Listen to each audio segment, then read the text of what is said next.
Riprendiamo la linea, a questo punto dall'Umbria ci siamo spostati in Toscana per seguire l'edizione 2019 di Enovitis in Campo, unica fiera dinamica in Italia dedicata interamente alle tecnologie per il vigneto.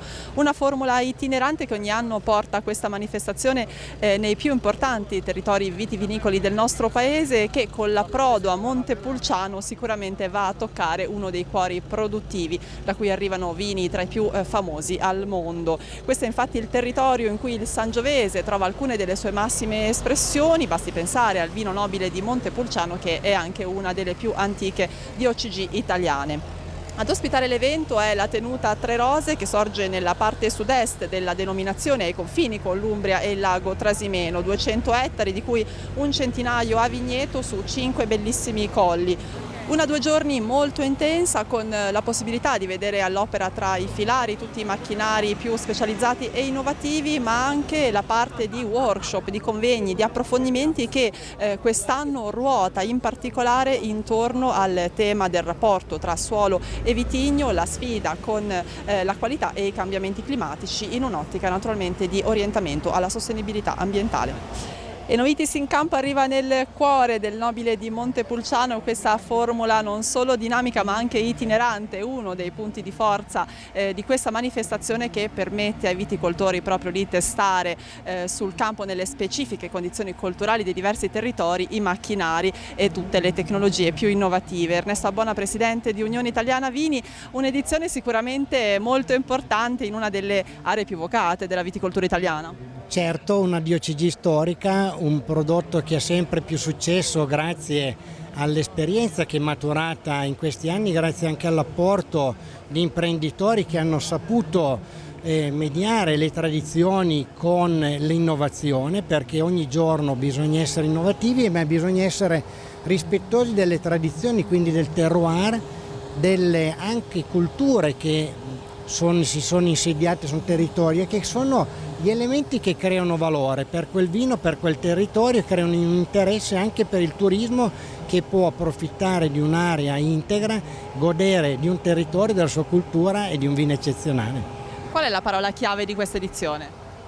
Ma io direi proprio suolo, salute e sostenibilità, perché indubbiamente i primi a fruire di condizioni sostenibili sono i viticoltori, le loro famiglie, chi vive sull'agricoltura anche producendo macchine, attrezzature, impianti e poi anche tutte le altre famiglie che ovviamente completano una comunità. E poi non dimentichiamo i turisti, sempre più l'enoturismo è fonte di ricchezza e di serenità per chi viene in campagna, chi si approfitta delle sue vacanze per godere di un territorio che è, come dico, sempre più integro ed è sempre più anche affascinante, per cui anche l'UNESCO se ne è accorto e quindi dà riconoscimenti specifici a aree di eccellenza. Ci auguriamo che presto anche Montepulciano entri nel novero di questi paesaggi vitivinicoli preservati dall'UNESCO. Che effettivamente sono veramente stupendi. E poi, come da tradizione, Enovitis in Campo è stata inaugurata anche con l'Innovation Technology Award. Qualche esempio, insomma, di innovazioni particolarmente significative per il settore?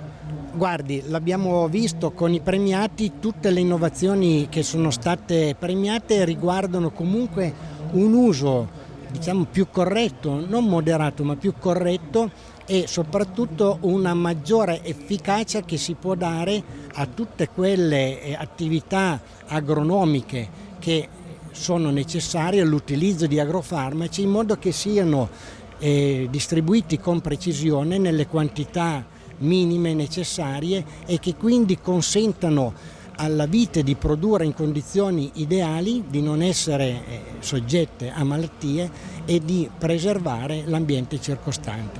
Come si presenta quest'annata che è stata caratterizzata anche da una primavera così piovosa? Ecco, dirlo in generale per tutta l'Italia, visto che prima abbiamo detto che ogni luogo dell'Italia ha una sua specificità, è un po' impossibile.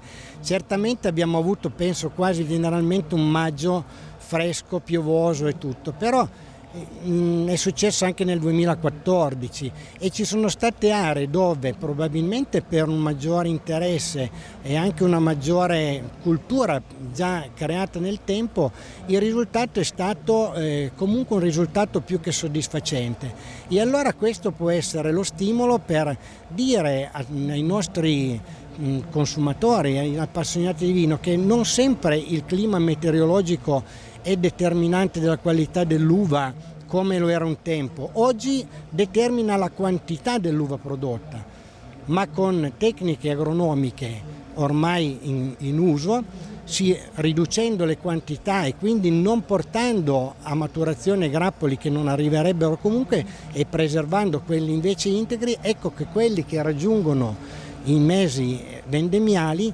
sono sani, maturi e sono grappoli con i quali si fanno ottimi vini. Un'ultima domanda ancora per inquadrare proprio il mondo di Unione Italiana Vini: quante aziende rappresentate sia numericamente che come percentuale globale, diciamo?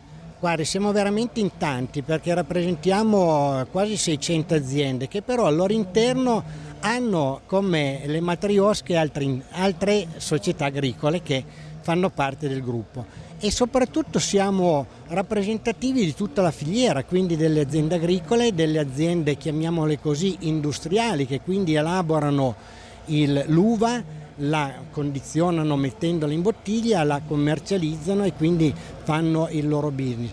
Abbiamo anche tra di noi le più grandi cooperative d'Italia e quindi veramente rappresentiamo il mondo vitivinicolo, e con queste fiere, con il SIMEI, rappresentiamo molto bene anche tutta quell'area in cui gli italiani eccellono della produzione della meccanica di precisione e di quelle macchine che ci consentono di essere leader nel mondo. Allora grazie ad Ernesta Bona, Presidente Unione Italiana Vini. Io direi che è il momento di andare anche ad ascoltare alcune voci dei tanti viticoltori che sono qui presenti ad Enovitis in campo. Allora andiamo a sentire che cosa ci raccontano.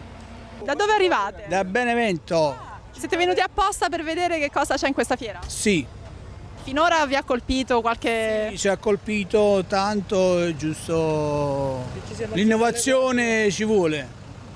Quindi siete tutti viticoltori? Siamo tutti viticoltori, come stiamo? Siete partiti tutti insieme? Tutti insieme, abbiamo fatto un bel gruppo e Tutti fratelli? passiamo una giornata diversa da noi.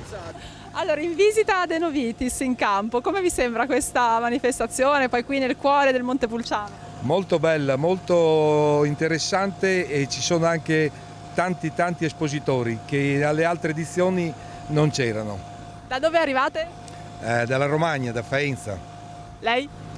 Anch'io, perché lui è venuto perché è su con me, quindi per forza, ecco. Però diciamo che la Toscana si presta molto a questi eventi, anche perché insomma le cantine che sono in Toscana non sono quasi, penso, da nessuna parte dell'Italia, quindi anche l'affluenza secondo me sarà sicuramente interessante, e lo si vede dagli espositori che hanno accettato questa proposta. Ecco. Where are you from? From Macedonia. What's your impression about the exposition? It's beautiful. A questo punto linea ad Elisabetta, noi da Enovitis in campo ci ritroviamo tra poco. 20 minuti sono stati più che sufficienti per perdere tutta la produzione, tutto il lavoro di un anno. Questo è il dramma della grandinata di sabato 22 giugno che ha colpito una striscia, una fascia in Emilia-Romagna, qualche comune nella provincia di Reggio, in particolare il modenese, ma anche alcune zone del bolognese e del ravenate. In questo momento noi siamo ad Albareto, la provincia di Modena, ospiti dell'azienda agricola Eredi Masini, qui con me Fabio Masini. Allora, io direi non ci sono parole, basta guardarsi attorno ed è veramente una devastazione. Esatto, non ci sono parole per descrivere questi disastri della natura, speriamo nel futuro, non so cosa dire. Voi avete vigneto, questo è l'Ambrusco Salamino, poi avete... Abbiamo pere, abate e William, e decano, un disastro, anche quelle che si è rovinata addirittura la scorza della pianta, e abbiamo produzione di mucche da latte. E tra l'altro danni anche in stalla, perché ci sono stati danni anche... Danni nei medicai, come avete visto, rasi al suolo, che erano pronti per il secondo taglio, come raso al suolo. lì non so cosa dire. Certo, è comunque una situazione veramente, veramente drammatica. E Alberto Notari, presidente della CIA di Modena, questa è la situazione terribile di questa azienda, ma sono tante messe così. Purtroppo sì, purtroppo è stato un evento particolarmente anomalo, non la solita striscia di grandine che colpisce alcune aziende, ma un evento particolarmente diffuso sul territorio.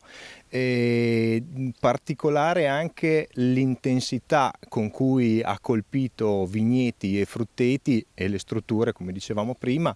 Le immagini sono lo specchio di questa grandinata. È scesa una grandine con una forza veramente impetuosa, spinta da un vento che ha passato i 100 km/h, grandine che in una prima fase è scesa asciutta, come si suol dire, senza la pioggia cercare di mitigare l'effetto, facendo danni incalcolabili. Tra l'altro sono danni che non si limitano, che poi sarebbe drammatico comunque, ma non si limiteranno solamente a quest'anno, perché guardando queste vigne noi vediamo le ferite anche sulla parte legnosa, sui tralci, cioè quindi qui si rischia di perdere anche la produzione del prossimo anno. Questo è un altro aspetto non marginale di questa catastrofe. Chiaramente il raccolto di quest'anno è completamente andato perso, ma qui oltre alla difficoltà di trovare del legno sano per fare la potatura e avere quindi la raccolta del prossimo anno, abbiamo anche il problema delle malattie che sicuramente entreranno da queste ferite che sul legno hanno creato lesioni dove i patogeni trovano terreno fertile per moltiplicarsi. Lei tra l'altro adesso sta già facendo i trattamenti, c'è passato pochissimi giorni e siete già in campo per trattare. Esatto. Costi aggiuntivi mi verrebbe da dire. Esatto, costi aggiuntivi e non prendendo su reddito, non avendo, per difendersi e per proteggere la pianta per il prossimo anno. Certo. Lei era assicurato? No, purtroppo no. né ovviamente per il vigneto ma neanche per il frutteto. Esatto. Questo è un altro tema, un tema dolente, non sono tantissime le aziende che fanno questa scelta, questo sicuramente è stato un evento eccezionale, però purtroppo ormai gli eventi eccezionali sono sempre più frequenti. Sì, purtroppo non c'è l'abitudine a ricorrere allo strumento assicurativo che può aiutare a arrivare a fine anno con un minimo di reddito garantito. La Regione si è comunque già attivata per richiedere lo stato di calamità.